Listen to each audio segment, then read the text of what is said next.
Bob, can you hear us? I can hear you. Can you hear me? We can. All right. Great job. Thanks. We'll get started in just a minute or two. Okay. Thank you. We're still waiting on a few people, but we do have a quorum. Good. All right. Thank you.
Okay. Yep, okay, sounds good. Oh, there's one Yeah, on each I was side like, now. we don't have to share tonight. If But it's you guys add Michael more? LeBeau. You added more mics. No, and this is normally the one Michael LaBelle uses, so, Oh, that's okay. yeah, normally we have to share. Okay. So I'd like to call the Village of Marvin Planning Board meeting of February 20th, 2024 to order. We do have a quorum. We are missing Michael LaBelle, let's see, Marcus, Will. Bob is joining from Connecticut, but we do not need to vote to include him in the quorum. Yep, okay, great. Anyone else missing that I missed? Yeah, that was. Yeah, we've already gotten that was Marcus. Marcus, yeah. Yeah. See, these are helpful for the gallery, but not for those of us sitting in the chairs.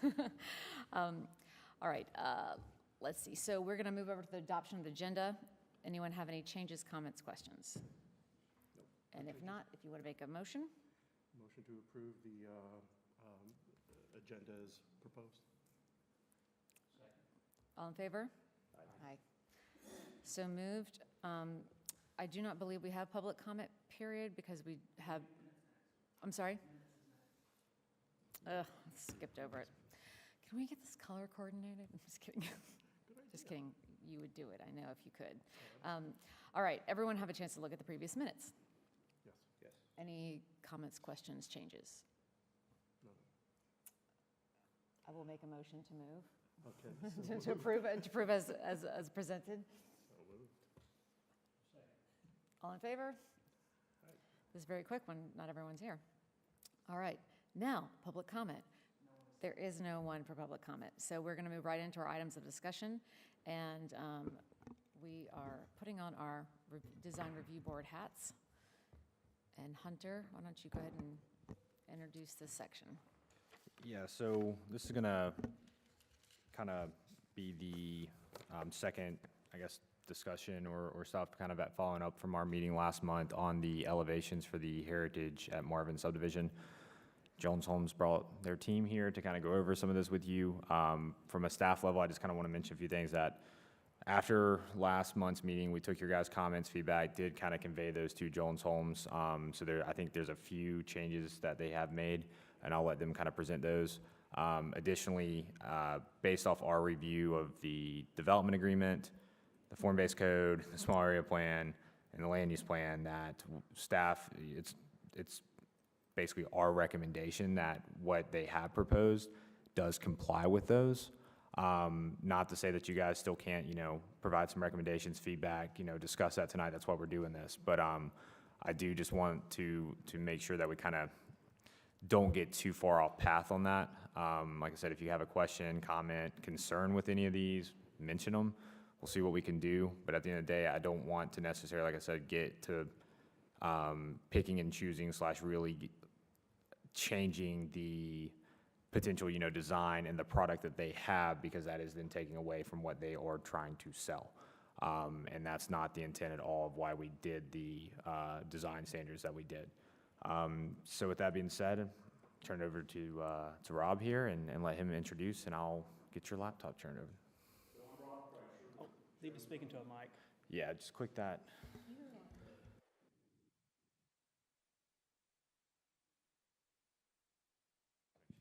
How's that? Pardon me? So, I'm Rob Kreischer with Jones Homes here in the Carolinas. This is Amy Santoro. Amy runs our design center here in the Carolinas.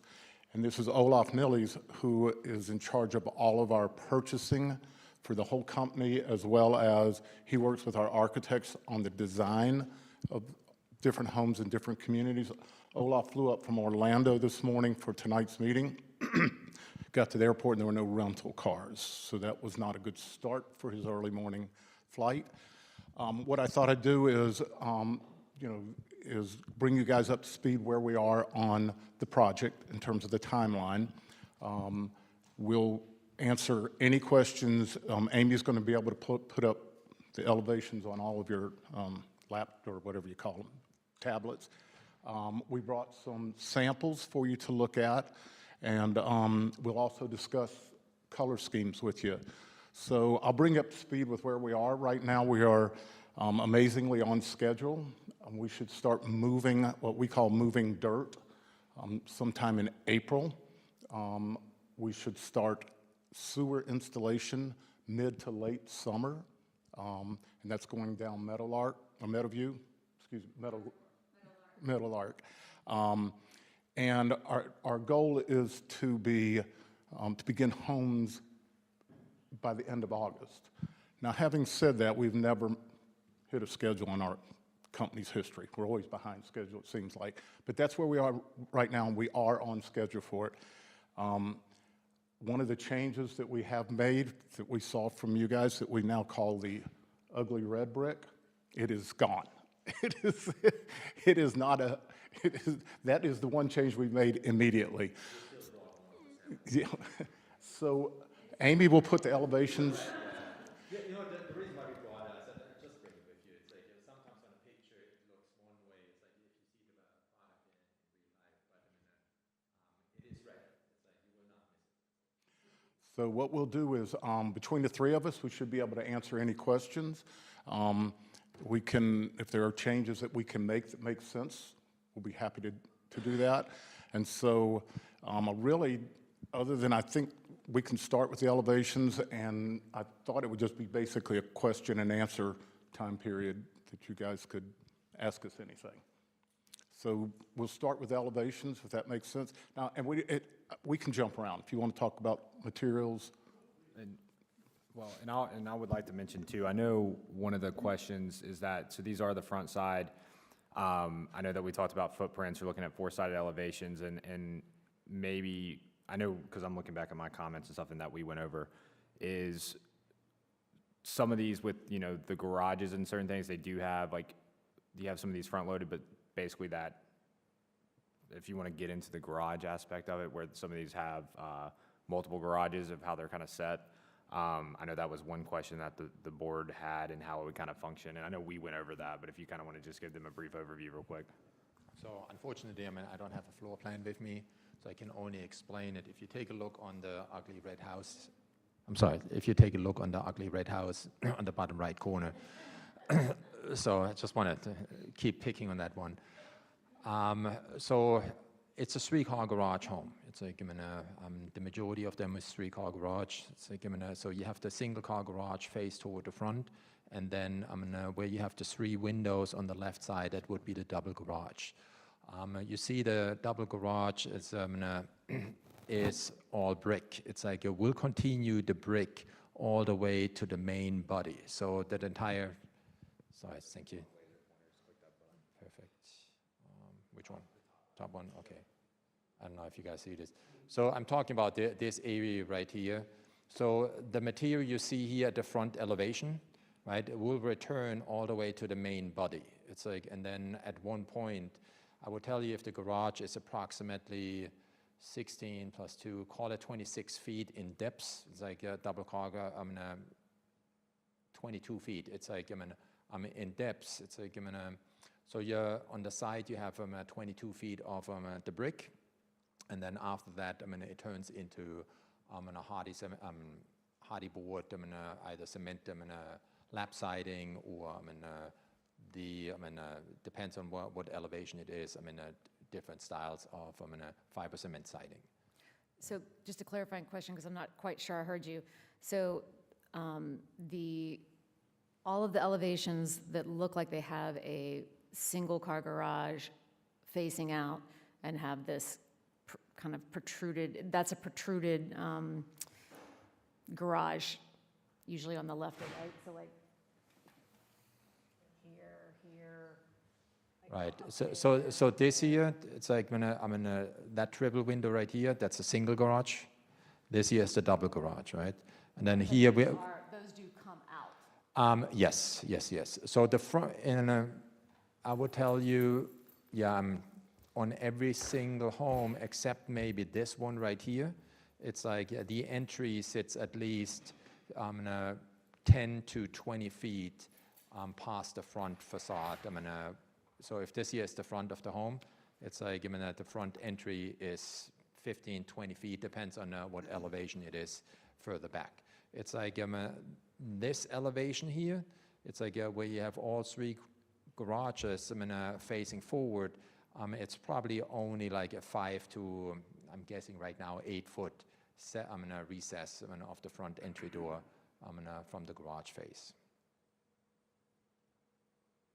And then here, What is the square footage of the homes with all 3, like the double and the single on the front elevation? What's the typical square footage of those homes?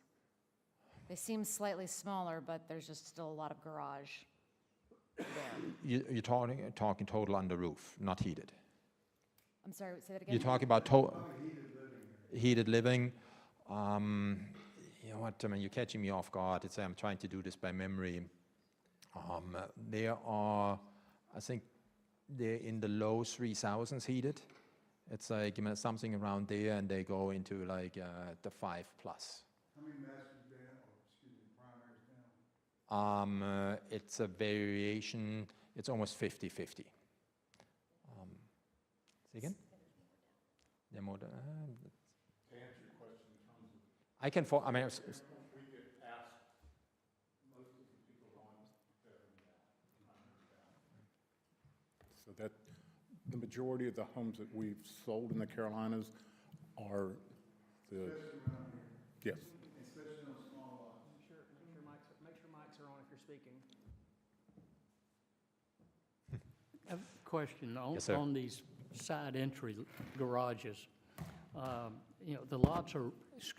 The lots are relatively narrow, small. How do they get around into that?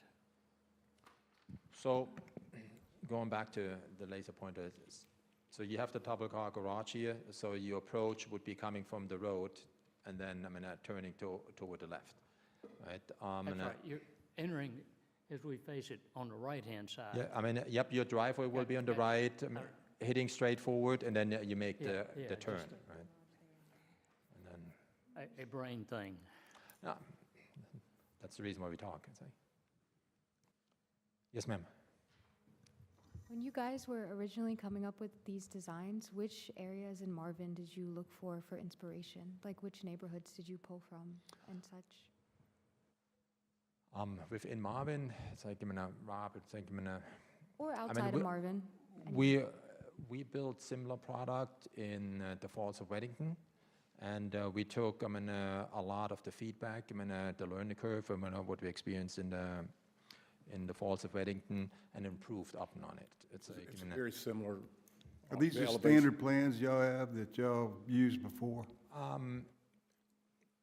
Yes These and no. elevations It's or like the we plans? took certain elements from plans. There's not one plan here which is exact duplication of what we have over the Falls of Weddington. Have you Um, used any of these plans before in other No. subdivisions? No.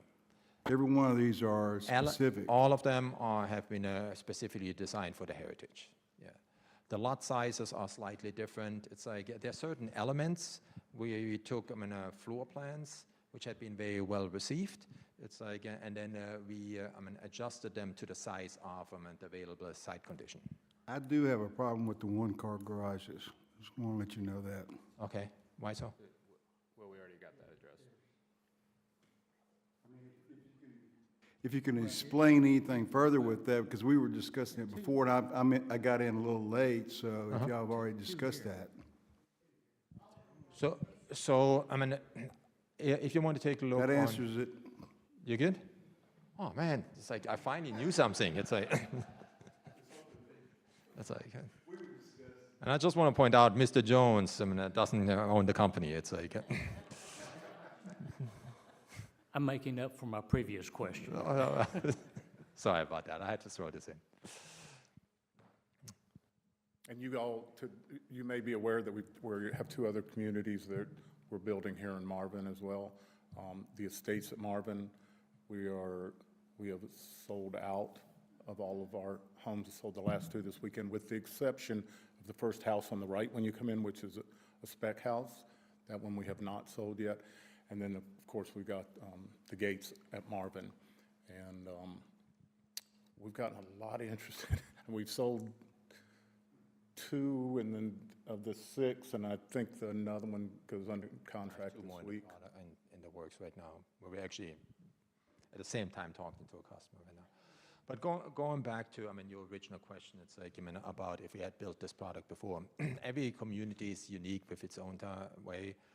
We are not a cookie cutter builder where we just have a master plan community and we duplicate this from job site to job site. It's like and every of our communities has something unique. And the Falls of Weddington is very hilly.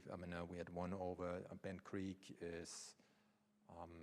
We did walkout basements. It's like so we try to keep the terrain the way it is, to not disturb it as much. It allows us, and then come also up with new elevations and new color schemes. It's like and what we learn out of communities we have ongoing is, Amy, it's like she's running a lot of statistics. It's like what elevation sold the best. It's like what style is very popular right now.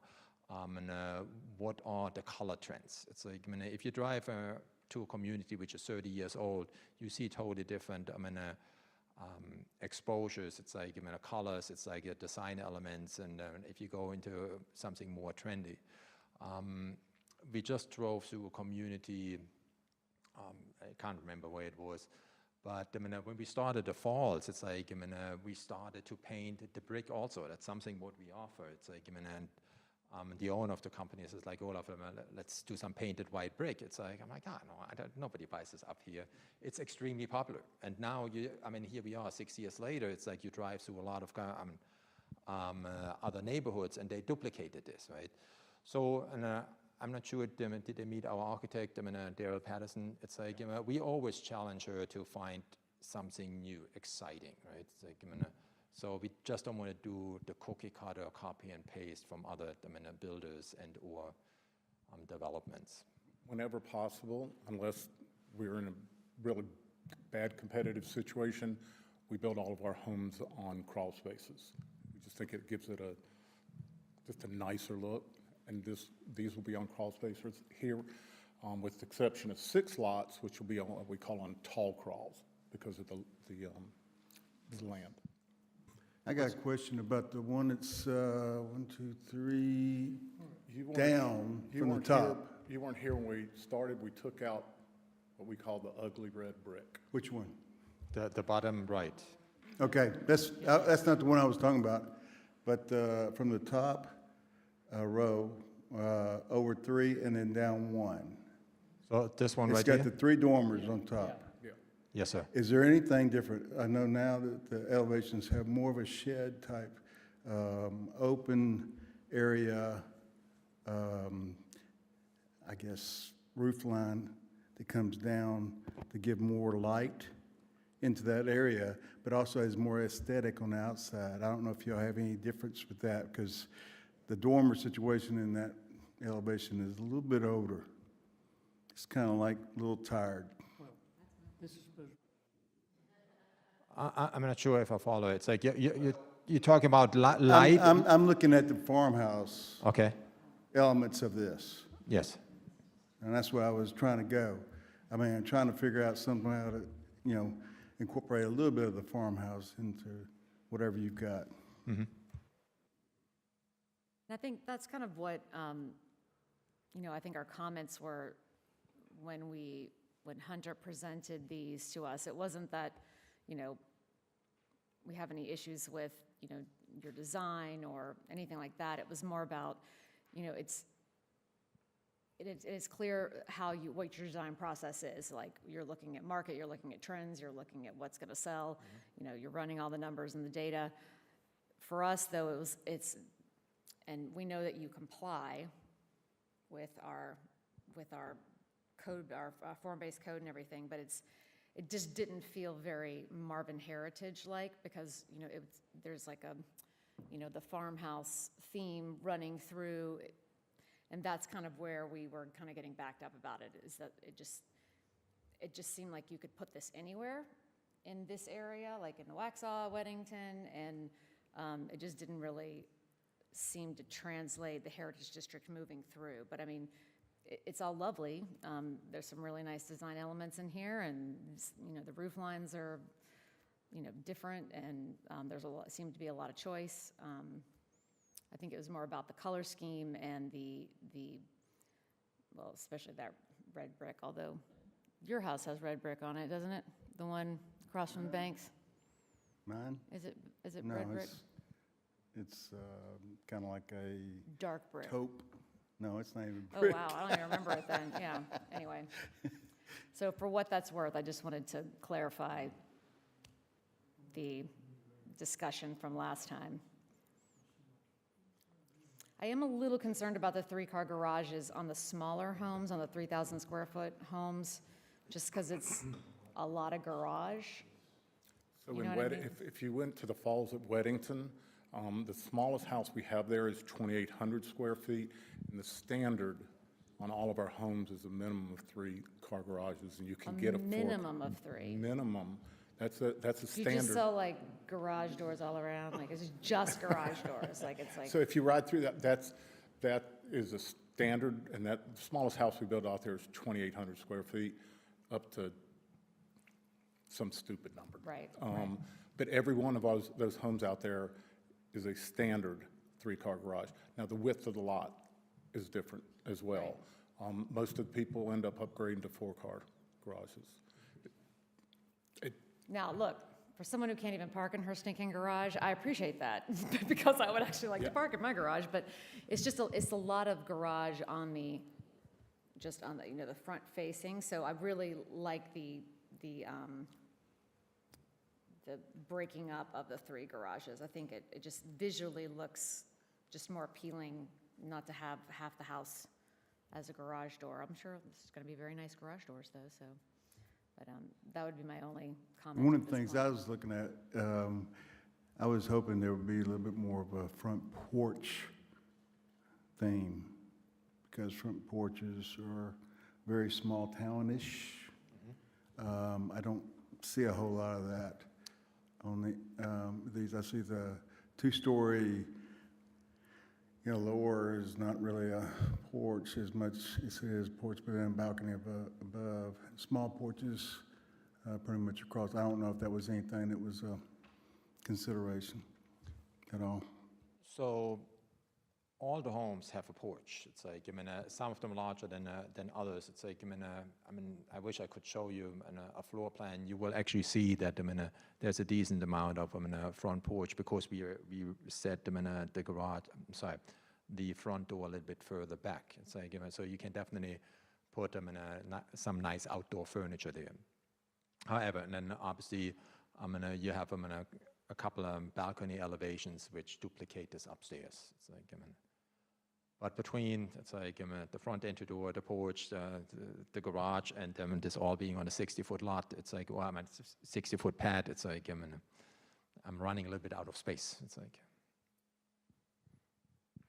Which also, we talked on our call about that, like for the porch encroachment, correct? Like if they wanted to have some variation to extend a porch depending on their layout, obviously it's gonna come into play if you have a side load garage and stuff, but they do have that option depending on the design of the home, because there is that clause, I think, in the ordinance where it does say like in the form-based code that says front porches are allowed to encroach past the front setback up to like 5 feet. So that does provide them a little flexibility with some of these, but it also is then contingent upon how their design is, because if you have a garage, your porch can only then come so far without it functioning, not being able to get into your garage adequately, because the garage itself wouldn't be able to encroach past the building line. Would you like for us to, oh, I'm sorry, go ahead. No, my question for you, so I was starting to look at some of the items that you brought with you. So are there certain color brick? If I wanted to choose one of the homes, could I choose whatever? Amy, you want to take that one? And I was getting ready, I would have been a good lead man for you, because I was going to walk you through how that process is and how people choose different color schemes and what they go through to do all that. So, Amy, can you take that one? Sure. And I'm sorry, I'm Will Owens, and I'm Rob Kreischer. Yeah, I'm Rob Kreischer. We live here in the Carolinas. Actually, I live in Union. I spoke to Deb past week, and Right. yeah. Amy Santoro runs our design center here in the Carolinas.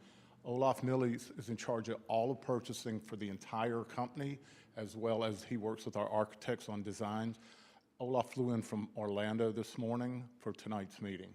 And you missed what I told them earlier. There were no rental cars at the airport. So that was not a good start. I apologize for being late. Thank you. So we typically do predetermined schemes. So when someone comes in and they decide they find the floor plan that they really like and they really love the French country elevation, let's say, we would have 4 predetermined, give or take, French country schemes. And it would have a coordinating brick and stone for French country with like a main body color, front door shutter. So they would have 4 different options to choose from on that particular French country elevation. The same thing with all of the other elevations. So we try really hard to make sure that it's going along with that architectural look. If it's a Georgian where they have typical, shutters and things like that, front porches, that might be where you see some of the red brick because we're trying to stick with the Georgian theme, right? So typically we would have predetermined schemes. They can choose, their window color, but the roof color, all of those things are already predetermined. Trim, gutter color, black gutters, white gutters, those different kinds of things. So then that way, we don't end up with kind of a piecemeal looking neighborhood where everybody can kind of just pick and grab. Then you start ending up with very, off schemes and things that don't quite match. So typically that's how we come to that.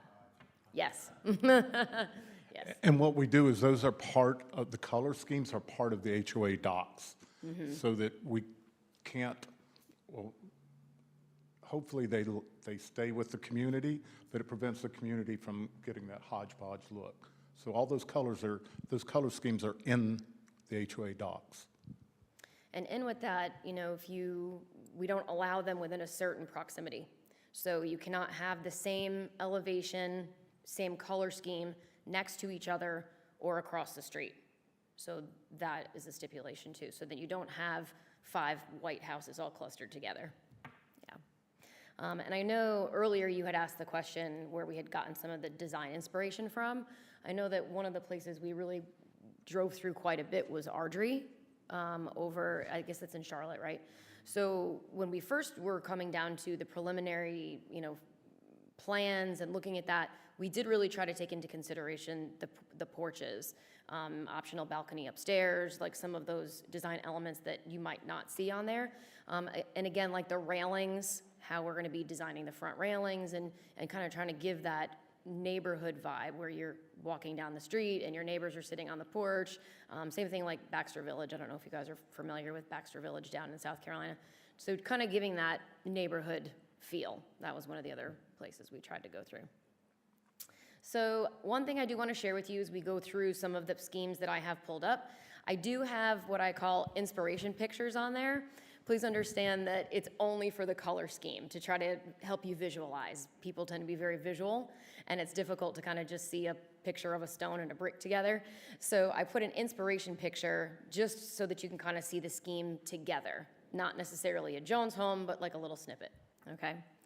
So the first one I've got up is a French country, giving us this stone. Actually, we did bring with us tonight. That's the one down here on the right-hand side. It comes in the shape that's on the left, and so that's what I have on here.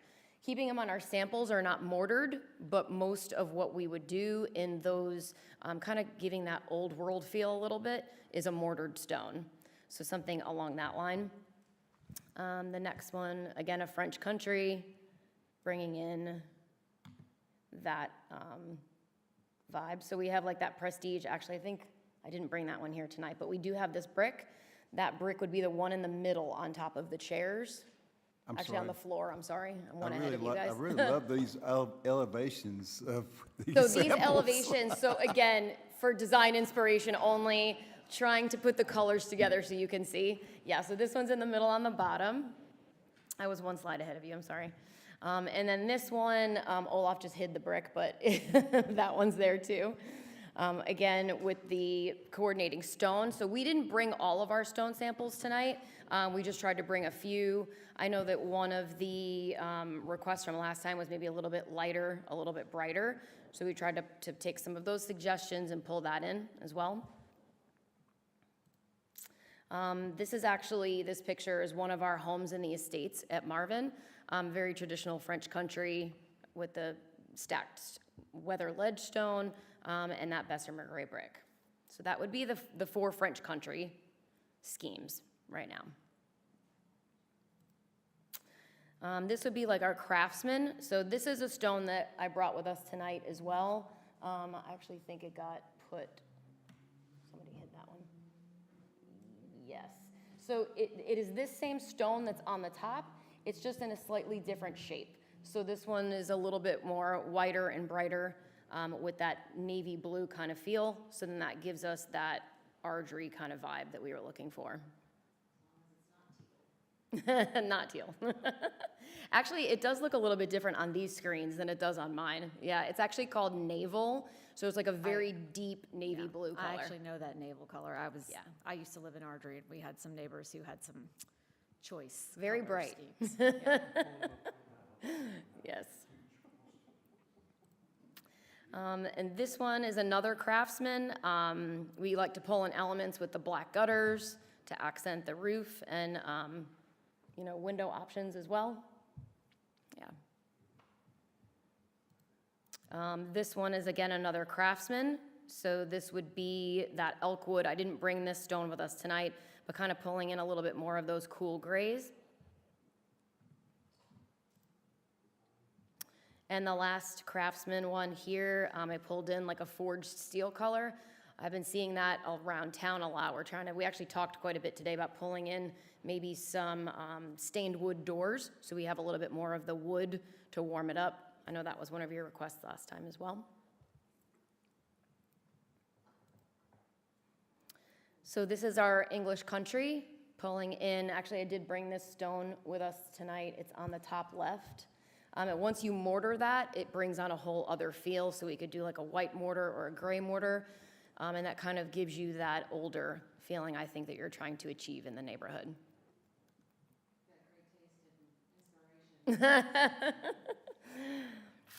Same thing with this one. So this is our English country where we're doing the field stones, that darker kind of columns to try to pull in some of those wood tones. Same thing with this one, same stone as the one previous, but maybe with some of those darker tones. And then again, the wood doors, maybe some of those stained wood doors. This one is a color scheme. I didn't have an inspo pick. I didn't also bring in the stone for this one, but we do have some that are warmer colors, just kind of giving some dimension to the neighborhood again, so every house is not white, every house is not gray, so giving some warmer colors as well. I'm going to interrupt real quick, too. One of the things that we've done in Heritage that we did not do at the Falls of Weddington, every front door is a double door. In every one of our homes out there, at Heritage, not at the Falls of Weddington.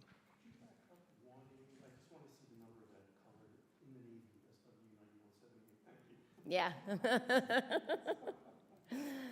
Yep. And this one in particular, I know that we were speaking about it earlier today. I do have an elevation where I think this will look really pretty with some of those darker columns and a little bit of an accent on the brick. We actually did bring this brick with us tonight. It's that one down there on the bottom, on the left. Hey, this is the porch I'm referring to. I'm just letting you know. So this home too is probably two lots. So we're trying to make all of those, yeah. I know, I've got my head wrapped around that, so it's all right. I can compete with. Right. Like, the width is, I gotta combine two lots. And also, the other thing that you're not seeing on there is that's gray mortar. In this photo, this is white mortar. So it pulls quite a bit differently whenever you change the mortar color. Yes. Same thing with this one as well, bringing in a little bit of that green color, very farmhouse elevation. Again, it's an option. There are several different elevations for the floor plans, so farmhouse would be one of several that they could pick from. This Cape Fear brick, this is that same one that's closest to Rob. Again, and that changes tone quite a bit too when you mortar that one white versus the gray. This picture actually has a similar color to the brick. So in this picture, it's not a gray mortar. The inspiration pick is a white mortar, and what we have here is a gray mortar. So it I'm sorry changes to quite a interrupt bit. you again. No, it's okay, please do. That shed roof over the front of the elevation there is kind of what I was, inferring as far as instead of the dormers as much, have something is a little bit similar to that in a longer way. I've seen that in a lot of homes, new homes and farmhouse styles. I'm just throwing that out there. About a shed roof in the gable or over the front porch? I've seen them as, instead of the dormer. Over the front, are you talking about over the front porch? Right, I'm sorry, in front of the front door, yeah, it's above that gable, the gable, yeah. We have a couple of them in a metal roof and elements throughout the different elevations also. Is there anything like that that is a design for in place of dormers? I'm just curious. As a matter of fact, it's like, I gotta look on the elevations again. I know that some of the dormers actually have metal roofs on them. Okay. But as far as shed roof tile, you're not sure? I gotta look on the elevation. Okay. I know that we have shed roof That's fine. Okay. All right, I'm going to scoot to the next one. Again, very traditional farmhouse feeling with a bit different brick to give a different look there with that web gray exterior. Georgian, so this brick we also have here, it's the third one down from the right. This one is showing, again, with a white mortar. Nope, one more over to your right. No, keep going, right there, yep. And again, just kind of give you an idea, that one has gray mortar, this has white mortar. We actually have done this brick quite a bit in the estates. It's very popular, it looks really nice. Again, the Cape Fear, so we kind of will try to marry some of the bricks from one elevation to the next, so you do have some continuity throughout the neighborhood. So even if you have one brick on one elevation, you can also use it on a different elevation, but it would be in a different place.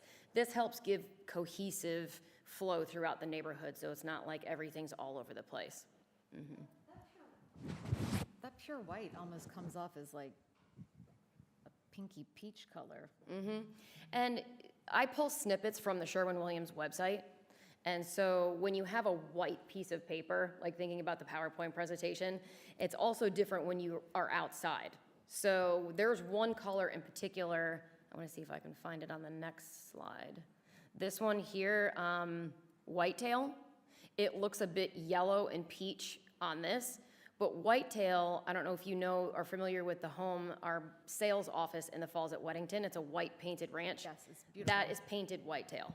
Okay. So it's like when they're outside and under the sun, it's almost like you can see it from the moon if you use something pure white. So, we kind of have to warm it up and use, there's 100 shades of white. So it's using something that's a little bit warmer for some homes, and if, depending upon the textures of your stone and your brick, you can change it up.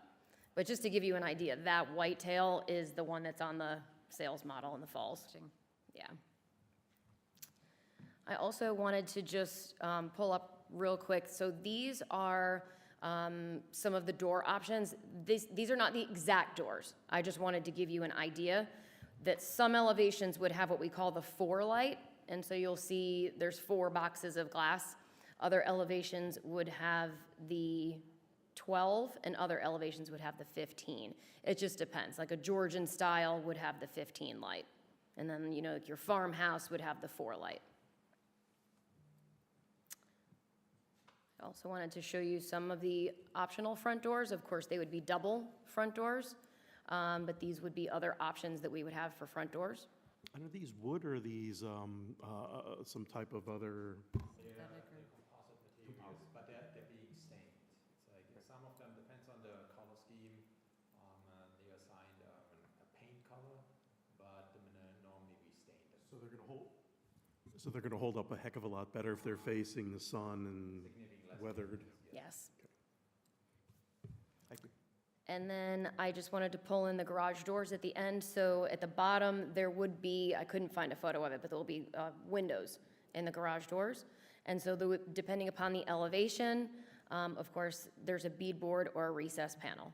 And then we could do, we're talking about it today, possibly some options for garage doors. We're going to review that as well, some different options.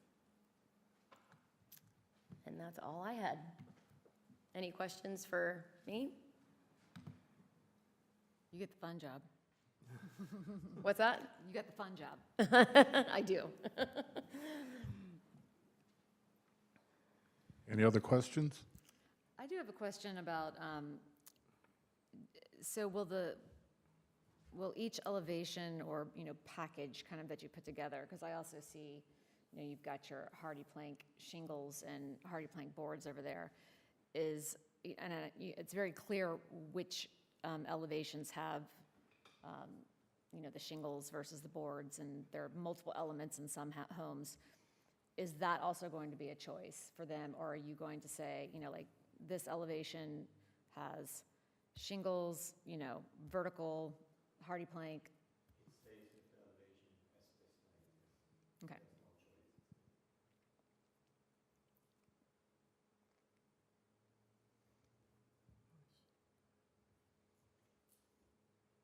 Hunter, were there other? I'm just curious, how many homes do you think will have more of a solid door, kind of like the bottom row, second to the end, versus the one with the pane, the lights? The glass is very popular. However, it's like a lot of people still prefer privacy over more light coming through. So it's all the options for, The customer can, the home standard comes with a certain predetermined door. It's like, which goes with the style. But on the front entry doors, we provide them an option to replace it with a different door. So if you see here, for instance, in the glass doors on the upper middle,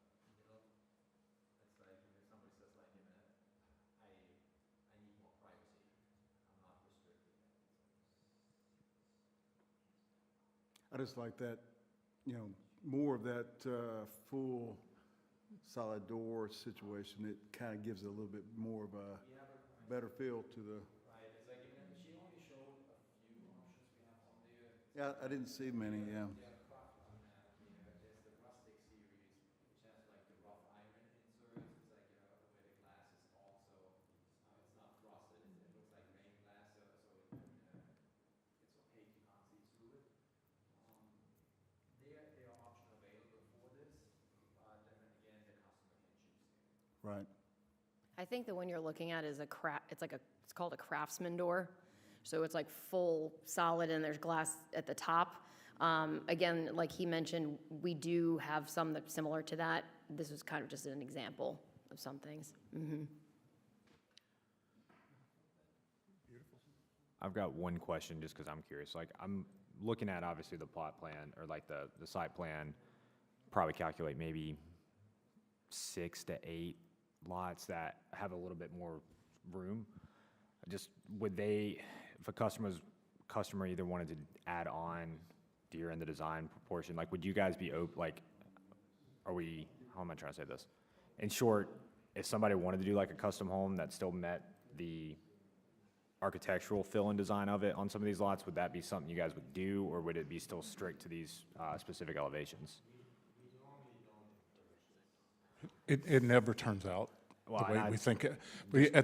When we first came here 6 years ago, we tried to be a lot of things to a lot of people, and it never, we did it at the beginning, and it never turns out like we want it to, or the customer, and we have to change the roof line.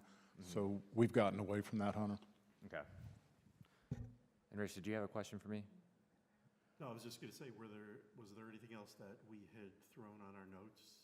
No, I mean, outside, I know that, like I said, you guys wanted to see a little bit, like, I know there was like comments about like looking at how these floor plans would line up on the lots and everything, and like, these are built for those lots, and that was kind of why I asked the question I did, was like, is there certain lots that some of these don't fit on and/or would have a little bit more option, but like, they all fit within that footprint. They're 70-foot wide lots, but I think the building pad you have is a 60-foot wide pad to meet side setbacks and so on. So all of these elevations basically be allowed on any of the lots.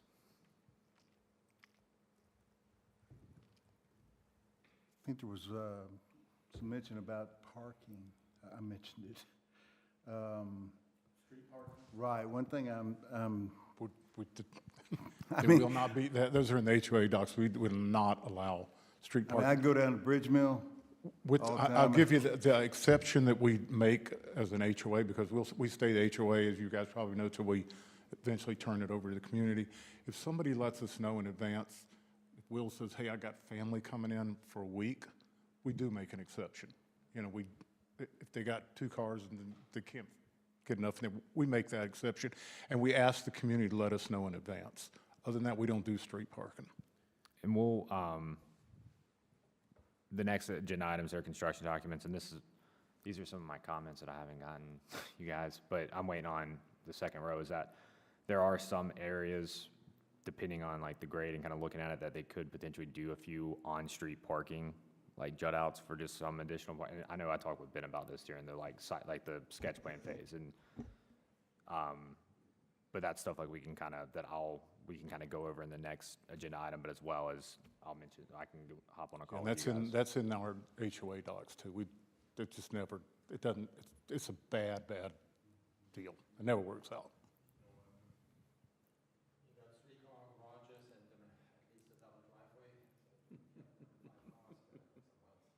I have a 19-year-old daughter, so I don't know if that's necessarily true what he just said. So.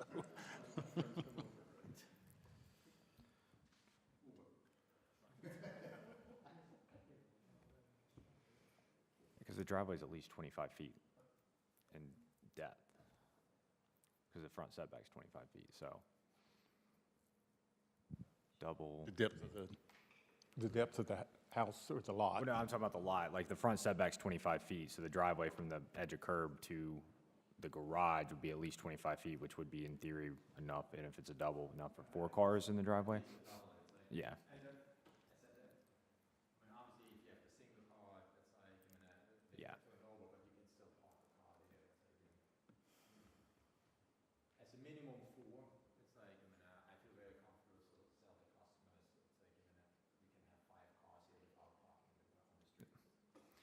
And I'll also just mention from a staff level, kind of to echo what Rob was saying, like they're standing with 3-car garages.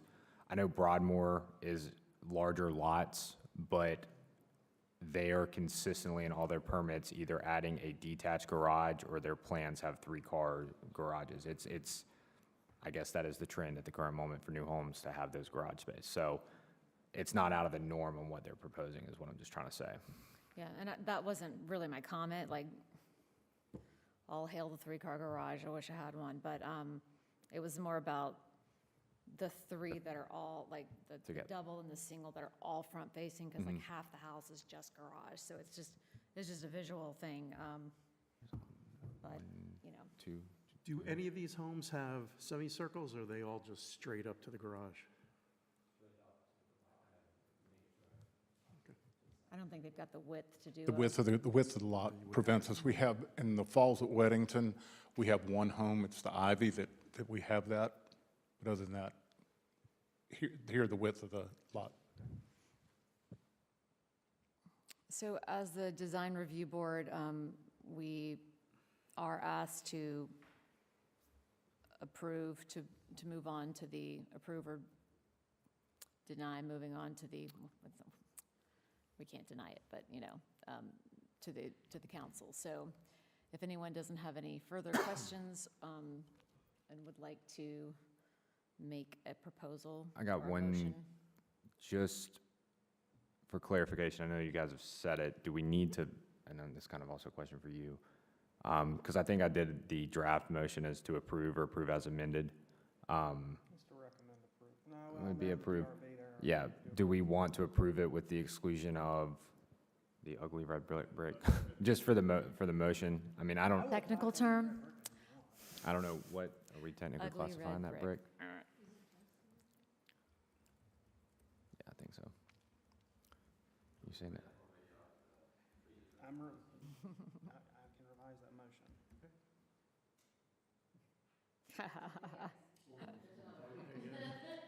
That's funny. Which one was it? Is it the Portsmouth? Want to add it to the end? It was just, it was jarring. It was jarring. You have too much business. Okay. Yeah, I mean, honestly, I think the more hardy plank, the lighter the colors, Do we want to say, the better. so should I say Well- approve as amended? Check your motion. You rewrote it? Do I You refresh might have to this? refresh. Exclusion of that. Apparently, the name of the brick is Portsmouth, so we'll add that into the motion. You want to put, then wait, I'll let you will put update it in it before I read it. Also, Last call on changes to the motion. If it comes with a glass of stout. There you go, okay. Then I would like to make a motion to approve the proposed elevation as amended for the Heritage at Marvin subdivision with the exclusion of the Portsmouth red brick. And all in favor? Aye. All right, so moved. Thank you. Thank you all very much. All right. Do you want me to get these out of here tonight, or get them by noon tomorrow? Okay. can I get that? I might just end up taking that ugly red brick home with me and graffitiing all of it. I'm kidding. I won't steal it, I promise. Yeah, I don't want it in my house anyway, so. Now you got me. Your accent was very impressive, too, He was born with that accent. He was practicing it on the plane all the way up here. His name's not Olaf for any reason, you know. I'll get Yeah. these out of here by lunch tomorrow. Very nice meeting you guys. Thank you, it was Thank very you. nice meeting you. Just as a side note, the real estate community tells us there's an immense interest in this project. We have people walk into the falls and say, when is this available? So I think Great. I'm sorry? There's immense, Tremendous there's interest. interest. Immense, I don't know if support's the right word, but the project is that people, we have these buyers walk into the falls at Weddington and say, when are these come down? When? Thank you. Very nice to meet you all. Thanks. Safe travels, Olaf. Yeah, good luck finding a car. All right, moving on to the discussion of Heritage at Marvin preliminary plat and construction plans. So it's up to you guys on how much time we want to spend on these. Just because it is like, you know, the engineered plans, I can go over the staff report, but for the most part, our engineer and myself have done the first initial review, some minor comments. I did include those in your guys' packets, as well as kind of some of the comments that I kind of mentioned of looking at their site plan. You know, there's potential areas where they could do some on-street parking, like kind of do a cutout and allow for, you know, a 2 or 3 kind of on-street parking areas. And that's one of my recommendations. Haven't calculated it because I don't want it to quote unquote cut into the common open space. I also don't, you know, want it to necessarily cut into other grading or some of the sidewalk connectivity issues. But do we, like, I guess, how much do we want to get into these is my question for the board. Because I think in your packets, I included the comments from our engineer as well as the construction documents. But in short, this is, you know, that second phase of a subdivision approval. Their first phase was the rezoning, which coupled with as their sketch plan approval. And so this is, you know, in compliance with their sketch plan with the amount of lots, those lot sizes, the setbacks and so on. It just gets into the actual land development process.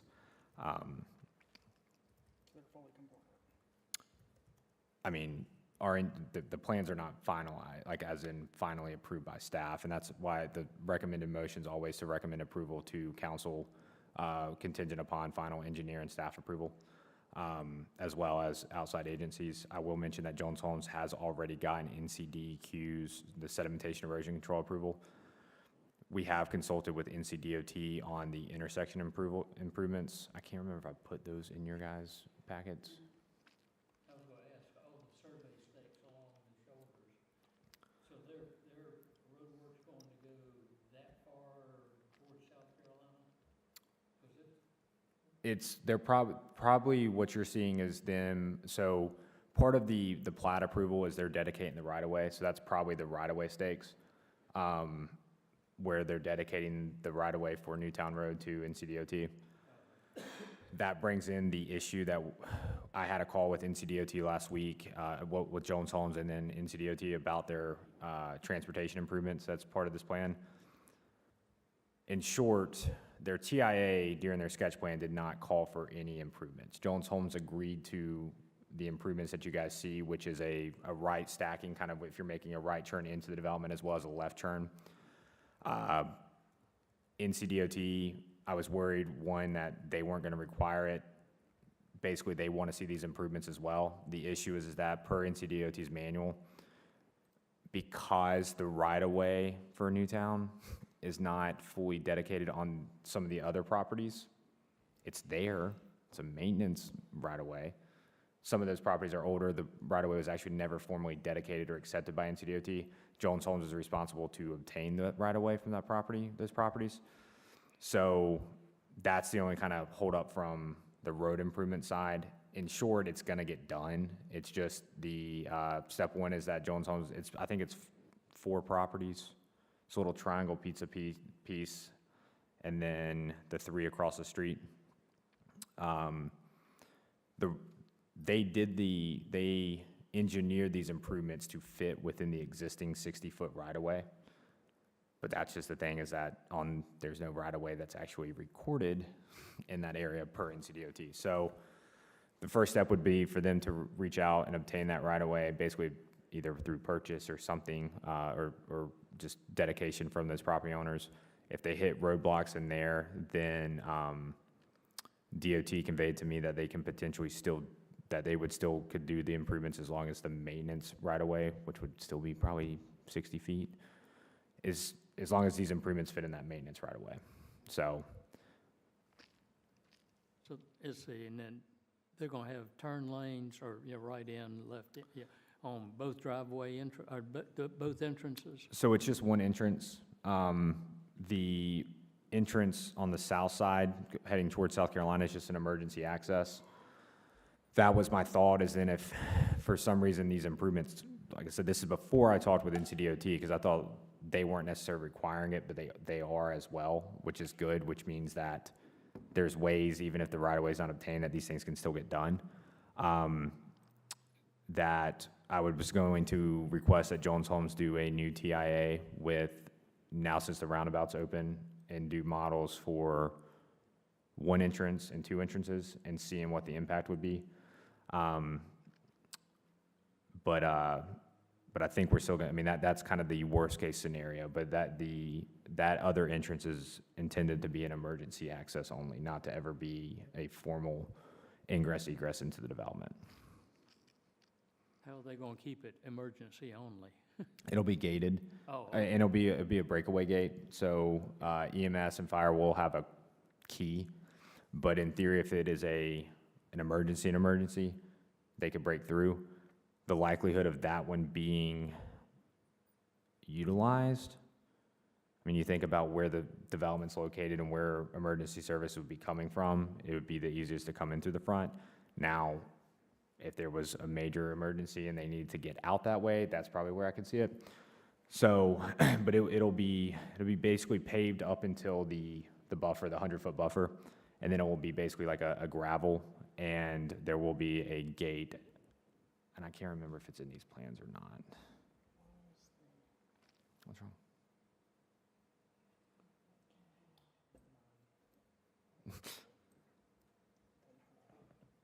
Did that answer your question, John? I'm trying to see if it's in the plans, kind of showing an example.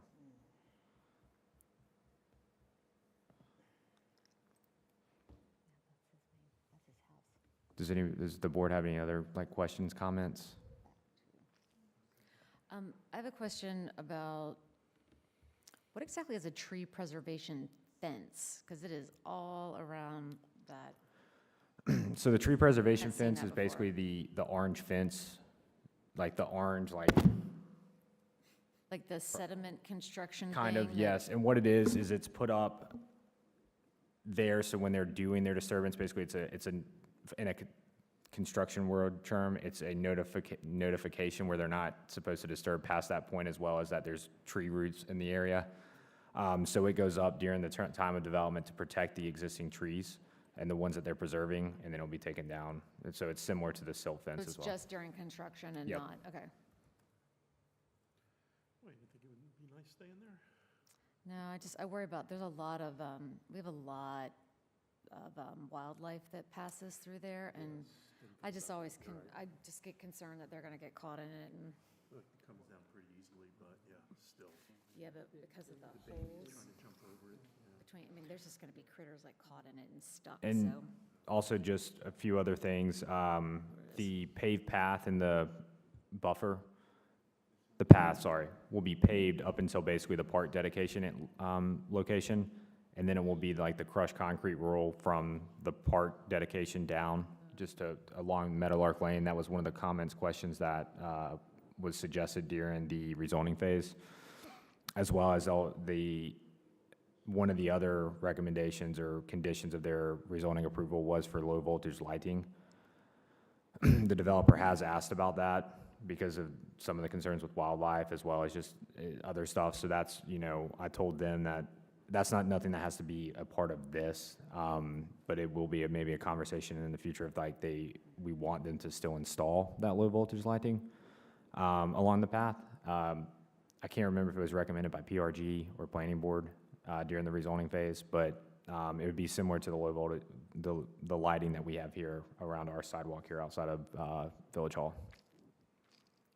Like ground level, Yeah.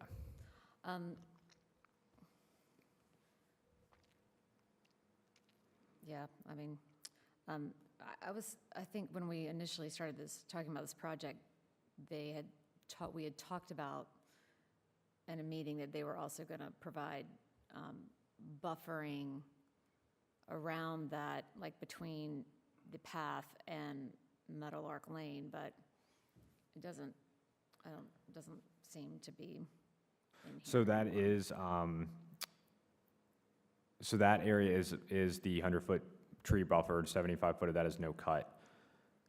In their conditions is basically once they get in there and install the path, is if there's any gaps before they close out, basically, they have to plant Yeah, screening. this was buffer. in addition to that. It really didn't have anything to do with the tree buffer. It was about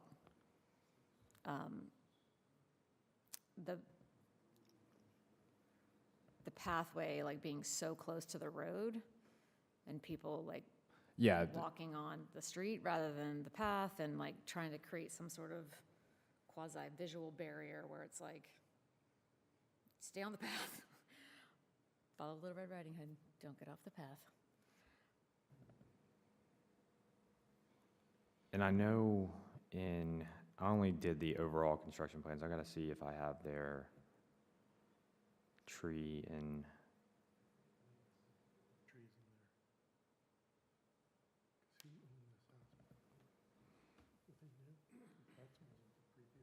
Yeah, no, this, Near the people, it was Zachary's basketball coach. yeah, that's the previous owner. This,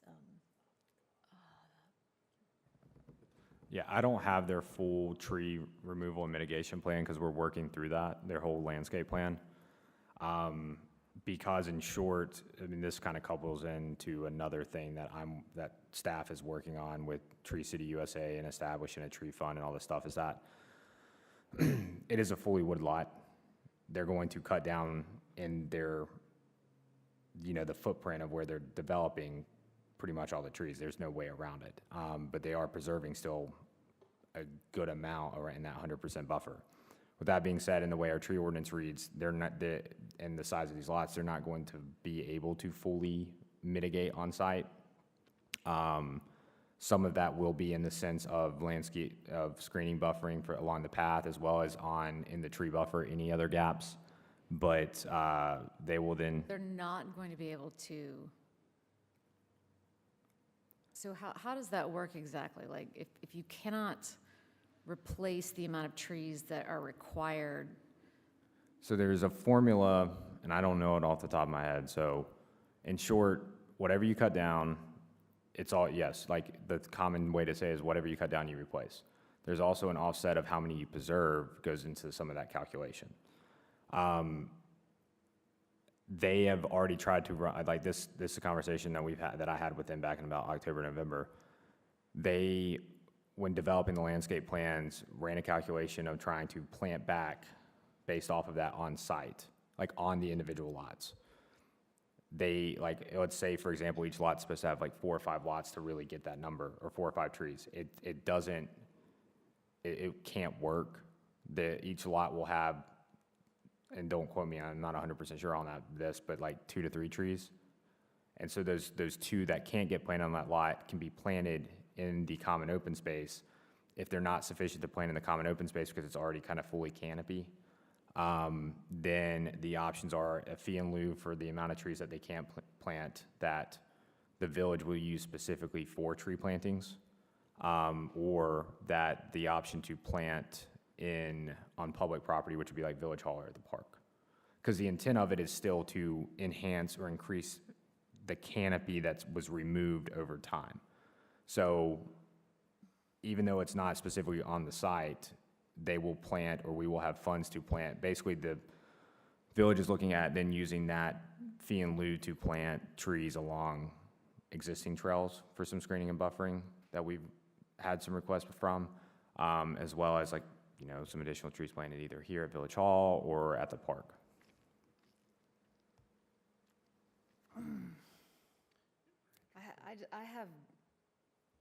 I understand you're talking about just replacing the overall canopy, and this goes into the other issues that I'm personally getting to deal with, where people are clear cutting lots and there's no visual buffer between rural properties that used to always have a great visual buffer. That's why we all paid premium to get to live out there, is because of the trees.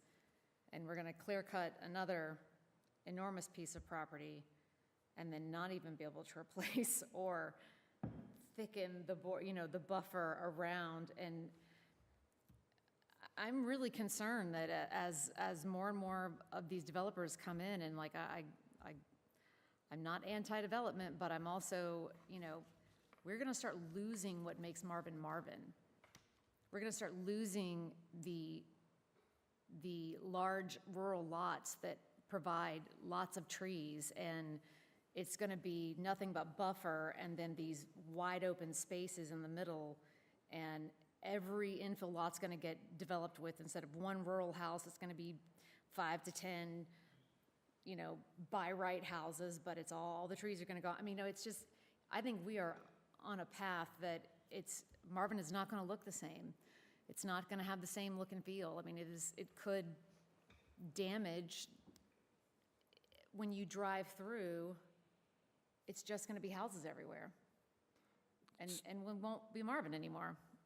So and I understand your concern, and that's where this gets into going back to the whole Heritage District, even the Jones Home specific by right plan versus this plan, is that they are preserving more trees in this plan than they could what they would be doing in if they were doing that 29 by right plan. And part of that is because the concept of clustering it and saving the existing canopy and the 100-foot buffer, instead of removing a lot and sparsing what they're saving. That is the way that we are trying to protect that. That will provide 100-foot of a visual view shed from the road as well as the adjoining properties. I understand the concern of that. You have some of these rural neighborhoods and lots that have been here for a while, and trust me, I'm running into it every day. Happened today. But at the end of the day is that people have a right to do what they want to with their property, or they have a right to sell or develop. Correct. And that's part of the reason why we're doing the UDO and stuff like that. But all because it was woods now or before doesn't mean it's always going to be woods. And that's the hard pill to swallow. There's ways that we can still protect that and make it where you still have some of that visual buffer. But I had an instance today where a guy was cleaning his property with brush and understory, not anything required that needs a permit per ordinance. An adjacent property owner was upset because she liked looking at the trees and that visual appealing. But that property, those trees and everything was on his property. If he wants to do that with his property, Well, and I get that, and I'm not saying that,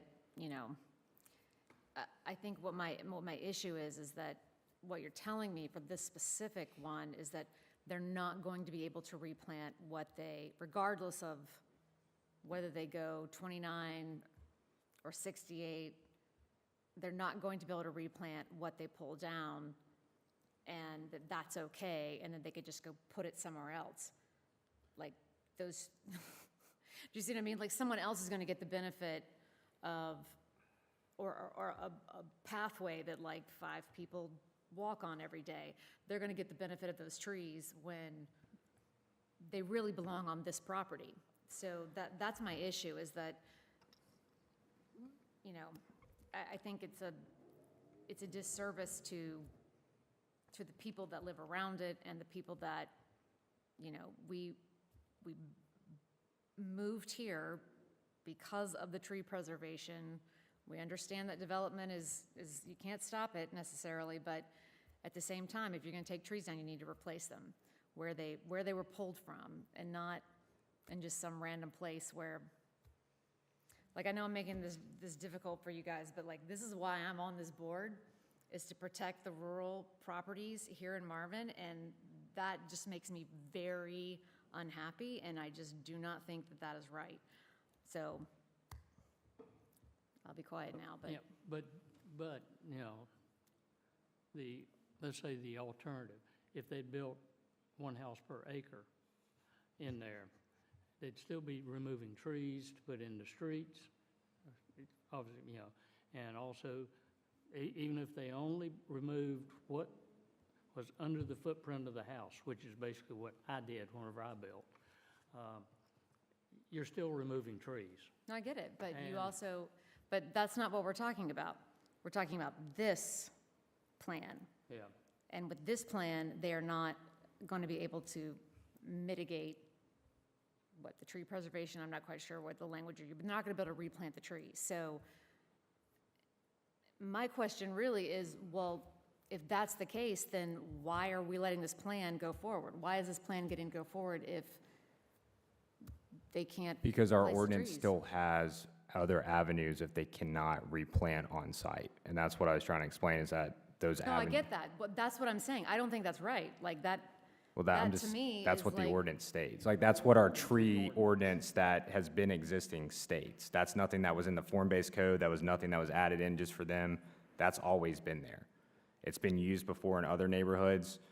Like I said, there's a formula, and there's over 3,000 canopy trees alone that's not in the 100-foot buffer, like on the, like in their building pad area. Like, when you have these smaller lots, our ordinance is there to where we don't want them to plant back a canopy tree on these smaller lots that is not going to be, not have the, one, you don't want to replant these trees in top, like in basically fill dirt type soil, like they're doing grading, like it's not healthy for the trees. Keith will tell you that.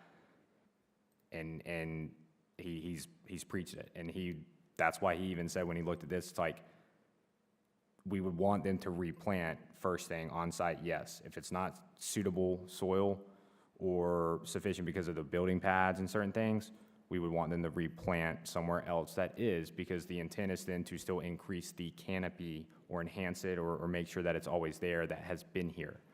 And then if that option's not presentable at the time, then that's when we do a fee in lieu and we still look at options on getting those trees replanted. There's no way that you're gonna be able to replant all 3,000 trees that are being removed on these smaller lots. It's just not, it's I not got a question. practical. Say somebody had a large tract of land like this. Say they had 30 acres. And they wanted to build a house, but they also loved horses. And they wanted to clear the trees out for probably 65% of the land so they could have pasture to ride their horses. And they would come to you for that permit. Is there anything that's preventing them from doing that? Not necessarily. I look at Like, that as once again, being- we have mitigation. Type of zoning. Well, I'm just saying, you're talking about the trees too. The trees can be wiped out for permitting purposes for other uses as well. And you won't have a tree canopy that way too. But they would still have to be responsible for replacing them. Not No. necessarily. No. It'd still be the same concept. For a If, horse pasture? No, I'm saying not necessarily in the horse pasture, but the canopy would still have to be replaced either somewhere else on the property, or as our ordinance clearly states, in any old random space in Marvin, you know, like where a tree can grow, which I appreciate that, but it's also, You know, it just seems, it's a fairly densely treed property, and, you know, you can't put 3 trees where there's 1 tree right now. I understand the mechanics. I'm not So, I mean, I'm not dense. No, and don't get me wrong, I agree with you. I mean, there's you have a lot of good merits as far as what you're questioning on this. I agree with you, definitely. I mean, if people cannot replace, or if there's not, I just don't necessarily agree with the ordinance that is in place that says that if they can't do it, they can still move forward, but they just have to find somewhere else to put the trees. I just think it's a workaround. Why not just say, you're just gonna have to have less houses? because that's not, I mean, that's not what the ordinance states, and to be honest, that's not where the trend's heading.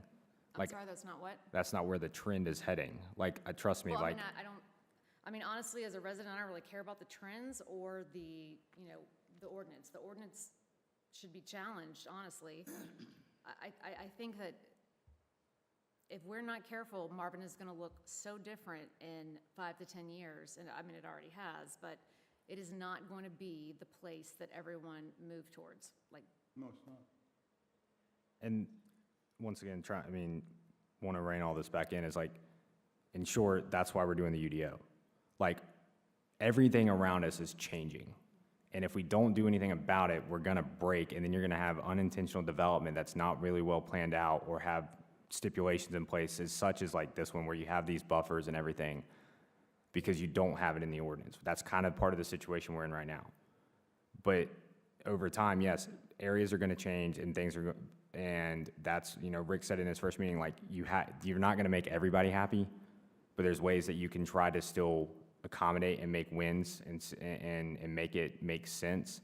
And part of that is with more buffer and stuff, because then you are shrinking their developable area, but you're not gonna ever see a property that's fully wooded stay fully wooded unless the soils don't work, they can't get, I mean, the other infrastructure part of it, so. But that's not what I'm asking Well, for. there's also the fact that large tract owners, which there's not many, they could get together and do an annex. I know this is something that's been brought up in de-annexation.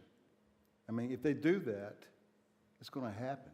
So if it's done, you know, in a smart way to make the trees more buffered in the best way possible, or they go for de-annexation and just wipe them all out. Yeah, but I'll like be they did honest, over like at that whole Oglethorpe. DX, that's like, You don't think that's gonna, no, that could happen? oh, no, I know that they do it. I think it's wrong. I think it's wrong that the state allows that when Well, it's you've the got a private- it's property. private property You've got a owners. property surrounded by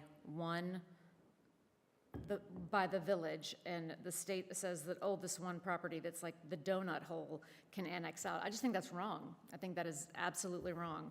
People shouldn't be able to do it. We don't have any, you know, you Yeah, gotta yeah, vote for your state right. representatives, but And also, the North Carolina statutes are coming around with the fact that they're having to make municipalities allow for as much as possible with what we're doing right now too, or they can be held liable, and that could be a legal situation. Yeah, I mean, like I said, we're opening up some cans of worms, but like Will makes a point is that a lot of this is coming from the state. There's a lot of things that the state legislature is trying to change, and part of it's because it's their way of attacking a affordable housing market issue, available housing market issue, other stuff that, I'm gonna be honest, in my opinion, does sort of apply to us because we are a suburb of Charlotte that is struggling with that need. We can still have protections in place that allow us to still, you know, not change the character and everything that Marvin is today and what we want it to be in the future, but trust me, like I said, there was a bill this past session that literally said, well, the term dwelling includes single-family, duplex, triplex, quadplex. And it had traction. And then if that would have passed, that means if you own an individual's own lot, you could put a quadplex on it, and that counts as a dwelling. We couldn't do anything about that. And so those are the things that you are seeing happen, and so that's why we are doing this whole UDO project to where we prepare ourselves and set ourselves up for the future where we can still have control over how land's developed, because it's gonna happen, and as well as if times change, visions change, whatever, for the bad or for the worse, depending on whatever your opinions are, those tools are there. And those tools are there. I mean, there's still hurdles either way you go, and that's the land use plan, and we've talked about all of this, but like, change is gonna happen, change is scary, but based off of our current ordinance, there's a lot of loopholes, there's a lot of stuff in there that got taken out, doesn't make sense, and when all this is said and done, we're gonna have all those tools in the toolbox regardless if we use them or not. It's just, it would rather be there than, like I said, not, because then you're running into issues where it's like, yeah, lots can be developed by right, doesn't really make sense, not feasible, or doesn't, you know, and we don't have any control over it.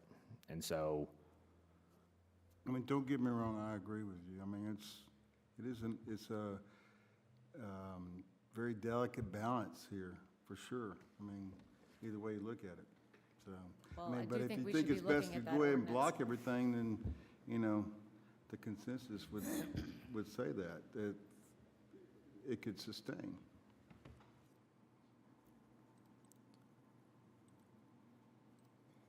so with that said, is there any questions on, like I said, the construction documents? Like, I know in past, like, I don't like spending too much time on these because they're engineer plans. You got the sketch plan and the development's already kind of been approved, and this is kind of that middle step. But you know, if there's any other questions, comments, concerns, be happy to discuss them with you about the construction documents for the Heritage.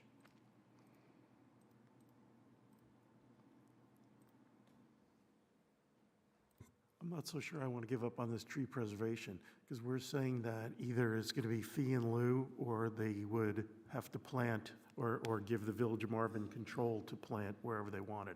Why can't it go more around the path to enforce that buffer? Well, and like I said, I don't have their landscape plans. I'm not, I mean, this is the engineer plans. It's not, I don't know what the final part of that is going to be.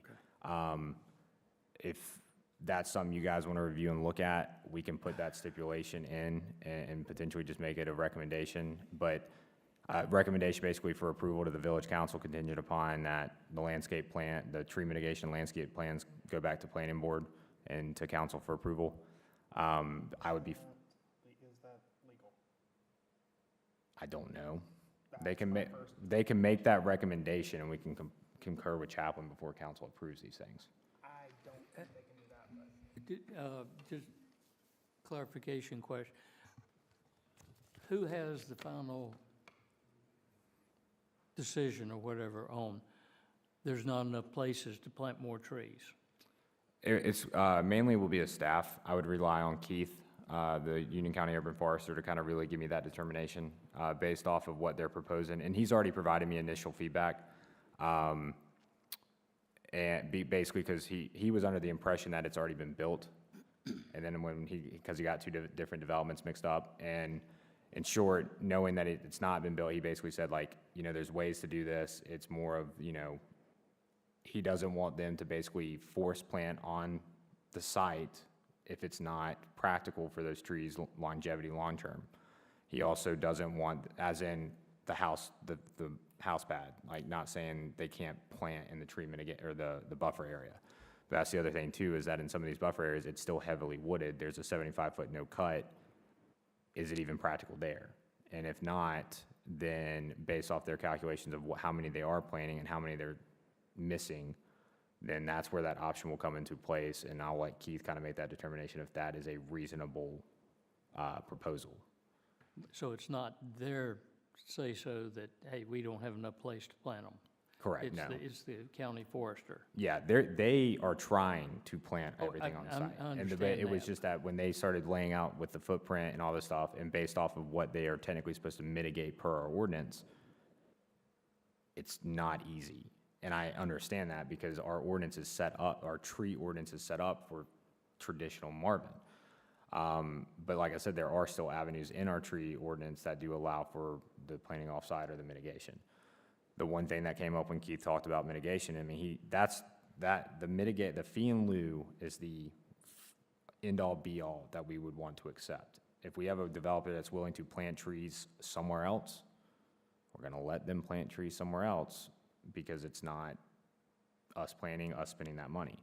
Because fee in lieu can be a common cost of a set fee of number of trees, but trees can all count, you know, price out differently depending on the season, all that other stuff. The other thing is too, is that fee in lieu, this has happened, I can't remember the development, we received fee in lieu either for like the preserve or something in recent.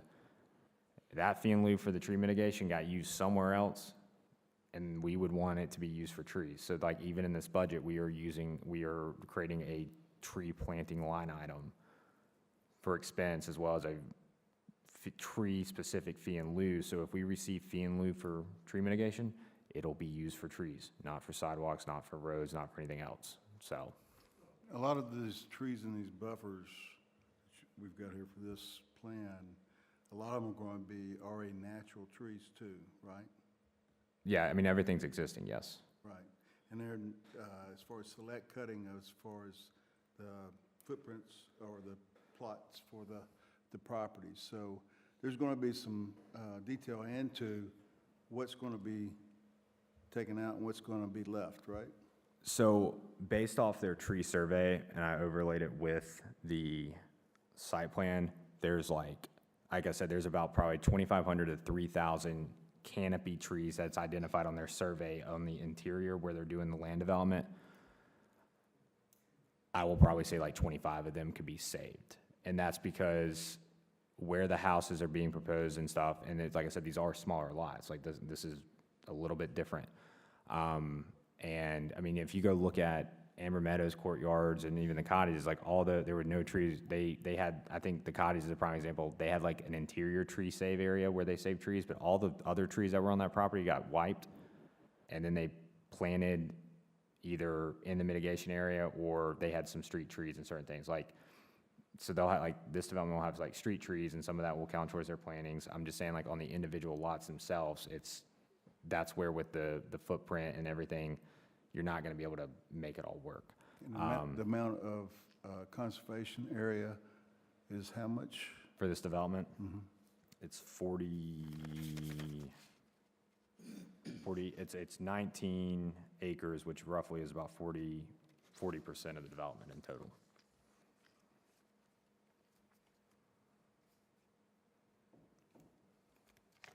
I'm curious, what was it before with By right? yeah, If they're doing a conservation subdivision, it would have been a minimum of 15%. so how many acres? At 15% of 40, I mean, that's 7. Yeah. So, but yeah, like if the board wants to make that recommendation on the landscape plans, I think it's fine to be in their recommendation that way, and then we'll consult with our attorney on that. In my opinion, it doesn't have force, because I can't see the board being able to subject their own recommendation to them having additional say over something in the future. That doesn't pass my smell test as clerk, but yeah, definitely check with Chaplin. Or you can just make it where, I mean, because I mean, that's, in short, the way that this memo, this is written, with the approval of the construction plans contingent upon successful village engineer, we need to probably change that to village staff We can do that. and engineer. But the And approve. construction plans don't have anything to do with the, In short, they're all coupled all in together. I don't have the landscape plan specifically. Like I said, it's always kind of, these are the engineered plans for the actual land development itself, and that's what you guys have always kind of reviewed. The landscape plans are typically a part of this. They're working through that, but in my opinion, because of our ordinance and kind of what Austin is saying, I'm not gonna say it doesn't matter if it goes to you guys. I'm just saying like legally, if they comply, they comply.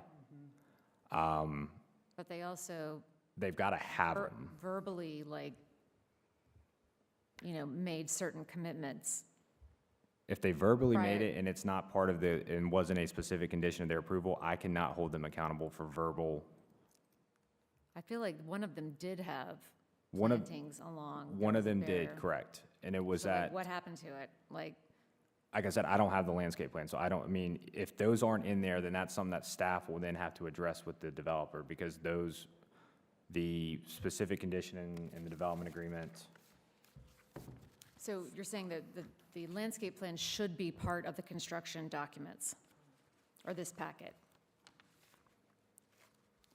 I mean, like I said, the final signed, sealed, approved plans that we keep on record include everything. And so What I'm trying to say is technically, even though our ordinance has you guys recommending these and council approving, it's not really legal in the first place to do that. And so I'm not necessarily concerned if they're not in here for you guys to review. And I don't mean that with I'm not, no disrespect there. It's just that this is following a procedure thing per our current ordinance. Once the new ordinance is adopted, you guys, I mean, everything we're reviewing is a staff thing. There's No, nothing. I get that. My concern is that, we had verbal, things were promised verbally when we were all in discussion of this, this plan. Things went onto a plan, and now we don't see those things on the plan anymore, like having buffering around this walkway here, just for one example. So how are we supposed to know that,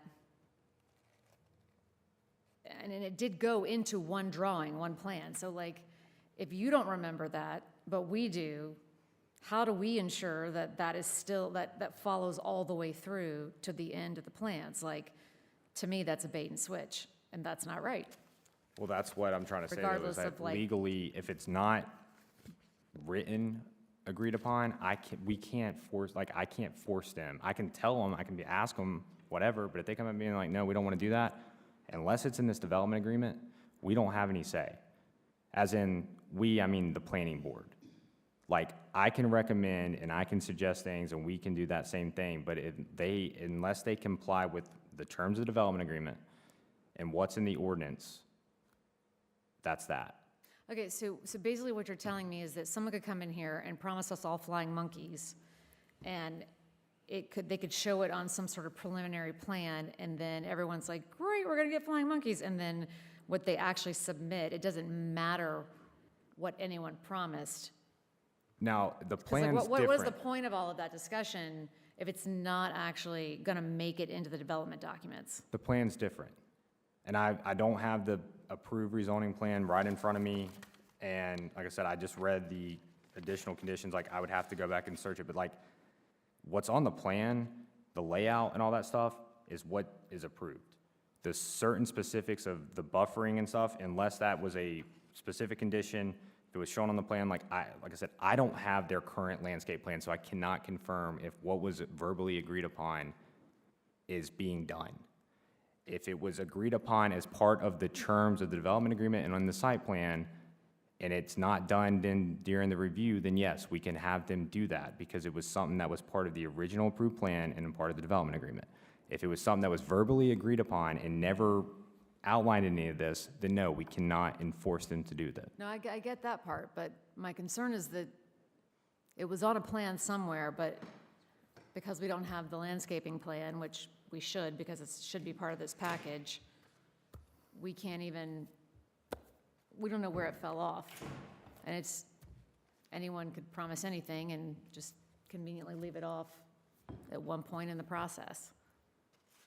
I mean, do you see where do you see I mean, I like see how where this is a you're coming- problem? But what I'm trying to say is this is where this board has had like this in the past, before me and even now, like where you guys have had a way of reviewing and doing the way that you guys have, that hasn't always been legal.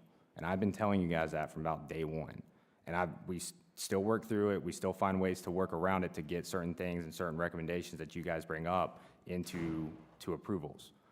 But the landscape plan's not being in part of the construction documents, like, all I'm trying to say is that even if they aren't or not, it doesn't necessarily matter, because if all you guys are doing is putting eyes on it.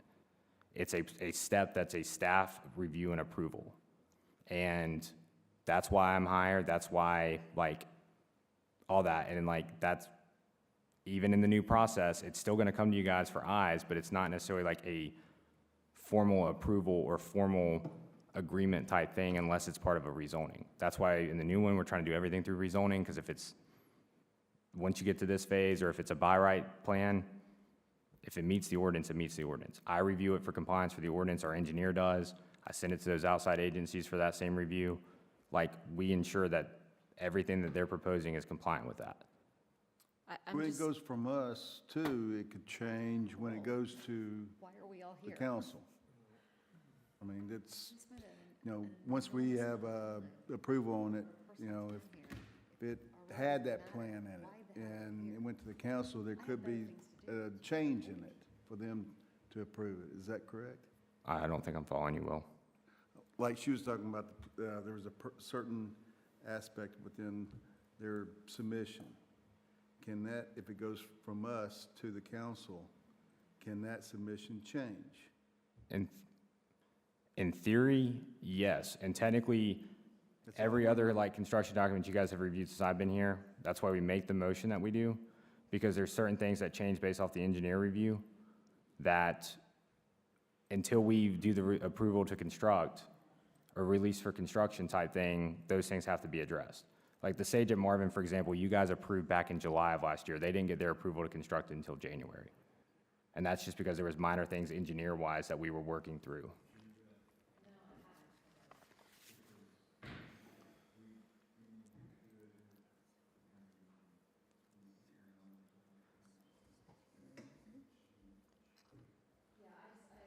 I'm sorry, I'm very frustrated because I'm not really seeing the point of the planning board.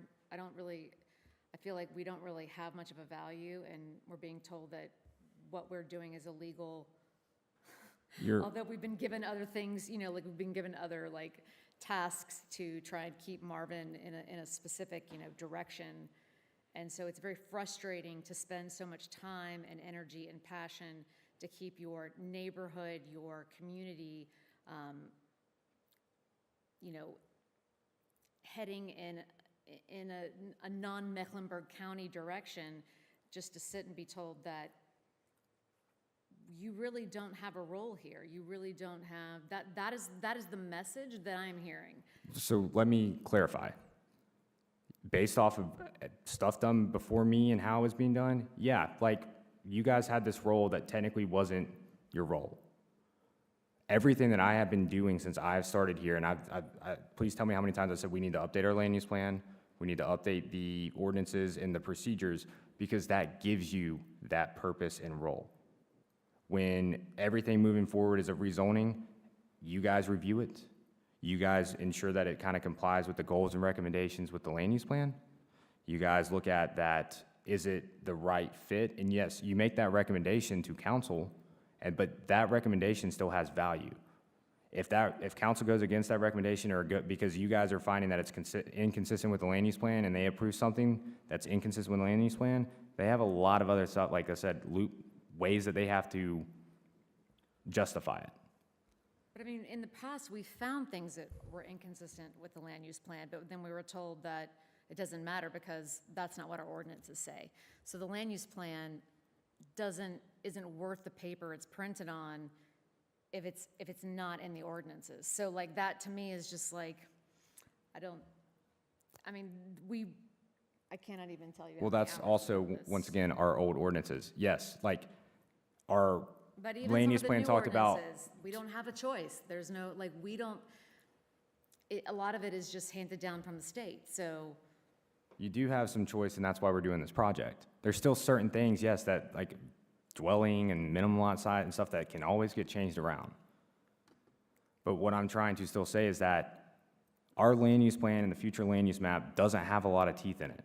I want it to, because you can tell me you don't want a subdivision besides, and I know we have the pre-existing, but I'm saying like if we had a rezoning process, you look at the land use plan. Right now, it identifies all this property as residential, and it's like, not really much justification. Like, that's why if we update our future land use map and some of those goals and recommendations in that land use plan, even though the ordinance is supposed to be the regulatory thing, like you can still justify that they're not meeting the intent or those goals and recommendations. The problem that we have right now is that those goals and recommendations aren't consistent with the ordinance, but if they comply with the ordinance, because things are by right, we can't say no. So if it's a rezoning, that's where that land use plan comes in heavily, because you have to state that if the rezoning is consistent or inconsistent with the land use plan. You don't have to do that with construction documents. You don't have to do that with any type of by right. Like, that's why you're changing the way things are done, where the process is a rezoning process. It's a legislative decision that has to be consistent with the ordinances, the plan, and the land use plan. So, because from a rezoning standpoint, when you're talking about like not being compliant with the ordinance, or if the ordinances say one thing but the buffer says that, or the land use plan says this, like, well, they have to get rezoned that for the ordinances to comply with or to apply to them. So if the land use plan says this or that the property shall have, significant buffer or whatever from the adjoining rural neighborhoods, and I know it doesn't say like that verbatim, but like, and somebody's proposing something, then that's an inconsistency. Like if they're proposing something that's not gonna have those buffers and stuff, that's an inconsistency. You guys can make a recommendation not to approve and state because it's inconsistent. Now, yes, council has a final say in those legislative decisions, but if it's pointed out that it's inconsistent and it's not being recommended, it sets them up for legal challenge and all this other stuff as well. That's that protection.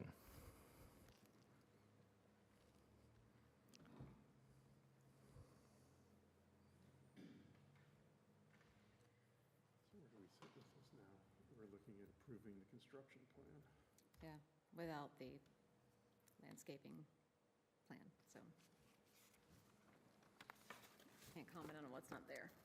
I don't understand that, but. Is our motion for this, either to recommend approval of the plat and construction plan? Did you update the memo or the motion? With, what I need to update it to. You already said village staff and engineer. Yeah.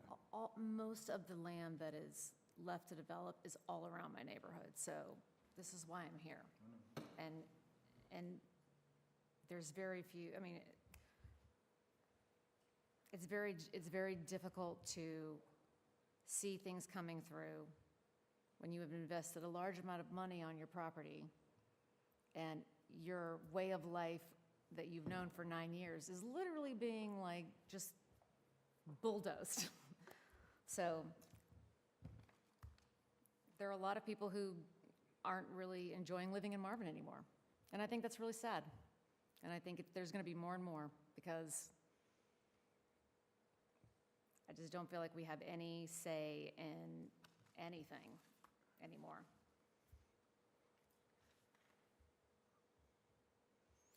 Would someone like to make a motion to approve or deny the construction documents for Jones Homes? I can certainly make it. To recommend approval of the Heritage at Marvin. Make a motion to recommend the approval of the Heritage at Marvin preliminary plat and construction plans contingent upon successful village engineer review approval and approvals from outside applicable agencies. Oh, do I need to refresh it? That's okay. Would you like me to make it again? Well, let me just say, to recommend approval of the Heritage at Marvin preliminary plat and construction plans contingent upon successful village staff and engineer review and approval and approvals from all outside applicable agencies. Is there a second? All in favor? Can I get a verbal, please, for the? Aye. All right, thank you, so moved. And I believe we're going to be recessing at this point? Correct? All right, so we need a motion to recess the planning board meeting until Thursday, February 22nd at 6 PM. So moved. I'll second. All in favor? Aye. All right, thank you, guys. We'll see you on Thursday. So, did that pass? Is there only 2 on?